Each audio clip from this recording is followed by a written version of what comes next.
என் மகனே, உன் மனசு மாதிரியே காவிரியில இருந்து தண்ணி ஓடோடி வந்துட்டு இருக்கு. நீ கேட்கவே இல்லை. நீங்க கேட்காமயே ஓபன் பண்ணி விட்டாச்சு. ஜக ஜக ஜகன்னு வந்துட்டு இருக்கு. உன் மனசுயா, உன் நல்ல மனசுக்கு எல்லாமே நடக்கும். நீ அப்படியே நீ மனசுல நினைச்சாலே போதும், அது உன் கண்ணு முன்னாலே வந்து நிற்கும். நாங்கெல்லாம் நல்லா இருப்போம் யா. இனிமே பாரு, நினைச்ச உடனே மழை பெய்யுது. மன்னிக்கணும், என் மகனை வாங்க போங்கன்னு தான் பேசணும். உணர்ச்சி வசப்பட்டு வான்னு வந்துருது. மன்னிச்சிரியா. நினைச்ச உடனே மழை வருது. எல்லாமே நல்லதாவே தெரியுது. சத்தியமா சொல்றியா? அம்மா சொல்றேன், உண்மையிலேயே இந்த நாட்டுக்கே விமோச்சனம், இந்த தமிழ்நாட்டுக்கே விமோச்சனம். பாரு, கர்நாடகால இருந்து கேட்கறதுக்கு முன்னாலேயே அந்த காவிரி அண்ணன் ஓடி வாரா உங்ககிட்ட.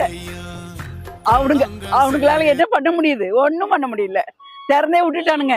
உன்னை தேடி வராக்கா.